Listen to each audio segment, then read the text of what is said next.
Alright, let's talk about affordable airplanes. And I mean actually affordable, not sell your house, your car, and your soul affordable. I'm talking about real airplanes you can buy without your bank calling you 5 minutes later asking if everything's okay. Now yeah, these aren't brand new glass cockpit machines with leather seats and Bluetooth everything. But here's the funny part, these are the airplanes you'll probably fly more. Less stress, lower costs, and way fewer reasons to leave it sitting in the hangar. Some of these have been around longer than most of us, and there's a reason they're still flying. They're simple, they're reliable, and they just work. No drama, no nonsense, just good, honest flying. So in this video, I'm breaking down 5 used small airplanes you can afford and actually enjoy owning. Let's get into it. For about $60,000, the Cessna 150 and 152 remain one of the most practical ways to get into airplane ownership without turning it into a financial burden. This is the airplane that built the foundation of general aviation, and it still holds up because of how simple and reliable it is. From the outside, it's as straightforward as it gets. No aggressive styling, no complexity, just a small functional airplane. Getting in takes a step onto the wing and a bit of a slide into the seat, but once you're inside, everything is exactly where you expect it to be. The panel is clean, the systems are minimal, and nothing feels overwhelming. Once the engine is running, the airplane settles into a calm, predictable rhythm. Taxiing is easy, with good visibility and no surprises. It doesn't demand much from you, which is part of what makes it so approachable. Takeoff is smooth and steady. It builds speed gradually and lifts off without any drama. It's not trying to impress anyone, it's just doing the job. That same attitude carries into the climb and cruise, where everything feels stable and easy to manage. In the air, the 150/152 is extremely forgiving. The controls are light but not overly sensitive, so you always feel in control. You're not chasing the airplane or constantly correcting. It gives you time to think, which makes flying more relaxed and enjoyable. Fuel burn is one of its biggest strengths. This is an airplane you can actually afford to fly often, and that changes your entire relationship with ownership. You're not worried about every hour, you're just flying. Landings are simple and predictable. The airplane slows down easily and doesn't punish small mistakes, it works with you instead of against you, which is why so many pilots build confidence in it. One of the biggest advantages is resale. These airplanes are always in demand. You can buy one, use it regularly, and sell it later without taking a major loss. It's not fast, it's not flashy, but it's dependable, affordable, and easy to live with. That's exactly why it continues to be one of the smartest choices out there. For roughly $85,000, the Grumman AA5 offers a noticeable step up in performance and personality compared to basic trainers, while still staying within reach for most buyers.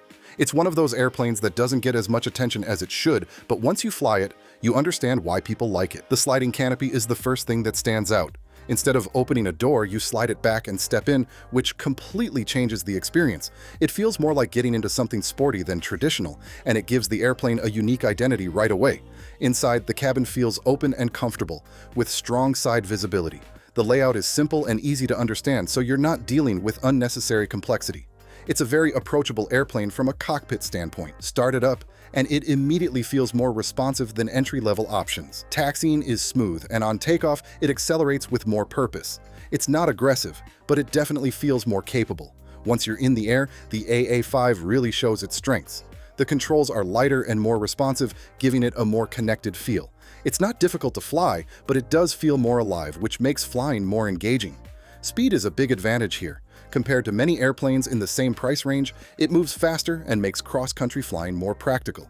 You're not just flying locally, you can actually go places. The bonded aluminum construction is another unique aspect. Without rivets, the airframe is smoother, which helps with efficiency and gives it a slightly different maintenance profile. Landings take a bit more attention than a 150. It carries speed better, so you need to stay ahead of it and plan your approach. Once you get used to that, it becomes very predictable. For about $45,000, the Beechcraft Skipper is one of the most overlooked bargains in aviation. It doesn't have the name recognition of bigger Beechcraft models, but the build quality is still there, and that's what makes it such an interesting buy. The first thing you notice is the design. That tall T-tail and bubble canopy give it a very distinct look. It almost feels like a trainer that accidentally ended up with a bit of personality. Getting in is easy, and once you're seated, the visibility is excellent. The canopy gives you a wide, open view that you don't usually get in this price range. Inside, everything is simple and functional. This airplane was built for training, so the layout is clean and easy to understand. You're not dealing with complicated systems or confusing controls. It's very much a get in and fly kind of aircraft. Start it up and it feels solid right away. Taxiing is straightforward with predictable handling and good control. It doesn't feel fragile or overly light, it feels like it's built properly, which is exactly what you'd expect from Beechcraft. Takeoff is steady and uneventful. It's not fast and it's not trying to be. It builds speed, lifts off smoothly, and climbs at a comfortable rate. There's no rush, no surprises, just consistency. In the air, the skipper is stable and forgiving. The controls are not overly sensitive, which makes it easy to manage, especially for newer pilots or anyone who just wants a relaxed flying experience.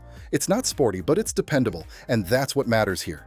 One of its biggest strengths is how confidence-inspiring it is. You're not constantly correcting or staying on edge. It gives you time to think and stay ahead of the airplane, which makes flying feel easier overall. Landings are very manageable.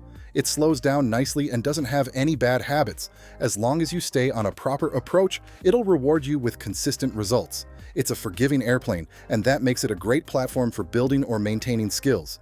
The reason it stays affordable comes down to demand. It never became as popular as other trainers, so prices stayed lower. That works in your favor as a buyer. You're getting Beechcraft build quality without paying a premium for the name. The skipper isn't fast, flashy, or widely talked about, but it's solid, reliable, and easy to fly. For the price, it delivers more quality than most people expect, and that's what makes it such a smart pick. For about $75,000, the Piper Cherokee 140 with the 160 horsepower upgrade is one of the smartest ways to get into a true four-seat airplane without paying four-seat prices. This is where practicality really starts to show up. From the outside, it's not trying to impress anyone. The design is simple, low wing, and familiar, but that's part of its strength. It's proven. Getting in is easy enough, and once you're seated, the cabin feels more spacious than most airplanes in this price range. The panel is straightforward and functional. Nothing feels overcomplicated, and everything is where you'd expect it. It's an airplane that prioritizes usability over style. Start it up, and it feels solid and stable. Taxiing is predictable, with no surprises. It's not overly sensitive, and it doesn't require constant attention. It just behaves the way you want it to. On takeoff, the 160 horsepower upgrade makes a noticeable difference. This is where the airplane really separates itself from a standard 140. It accelerates better, climbs stronger, and feels more capable overall. You're getting performance closer to a Cherokee 180 without paying the higher price. In the air, the Cherokee is known for its stability. It's not a sporty airplane, but it's very easy to fly. The controls are a bit heavier compared to lighter trainers, but that actually works in its favor. It feels steady and planted, especially in less than perfect conditions.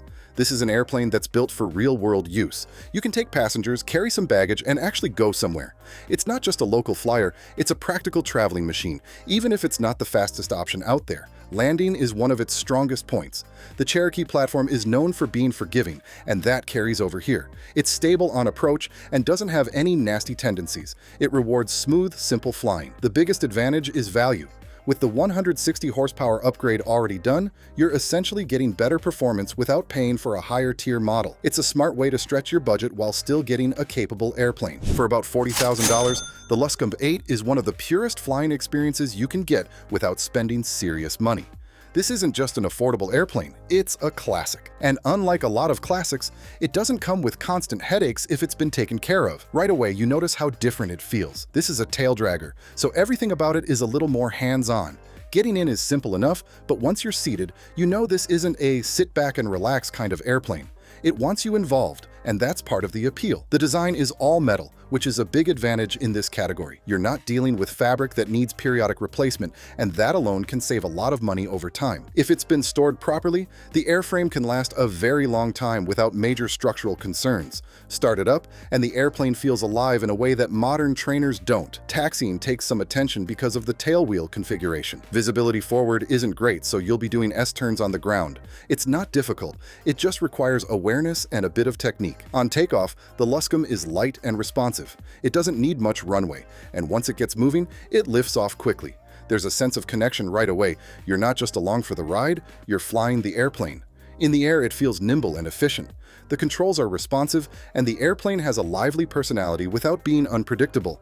It's not overly powerful, but it doesn't feel sluggish either. It's just honest. What you put in is what you get out. This is not a cross-country machine in the traditional sense. You can take it places, but that's not really the mission. The Luscombe is about local flying, short trips, and enjoying the experience itself rather than rushing to a destination. Landings are where things get interesting. As a taildragger, it demands more attention and proper technique than tricycle gear airplanes. You need to stay focused, manage your speed, and keep it straight. But once you learn it, it becomes incredibly rewarding. It sharpens your skills in a way that nose-wheel airplanes don't. Ownership is relatively straightforward. The systems are simple, maintenance is manageable, and insurance tends to be lower compared to more complex aircraft. It's a low-cost way to stay active in flying without sacrificing the experience. That's the list. 5 airplanes that prove you don't need a massive budget to get into the air and actually enjoy it. These aren't status symbol machines, and they're not trying to be. They're simple, proven, and built for people who just want to fly. At the end of the day, that's what really matters. Not how fancy the panel is, not how fast it goes, but how often you can afford to go out and use it. If you've flown any of these, or you've got one you think deserves to be on this list, drop it down in the comments. Always good to hear what other pilots are flying and why. If you enjoyed the video, hit that like button, subscribe, and stick around for more aviation content. Thanks for watching, and I'll see you in the next one.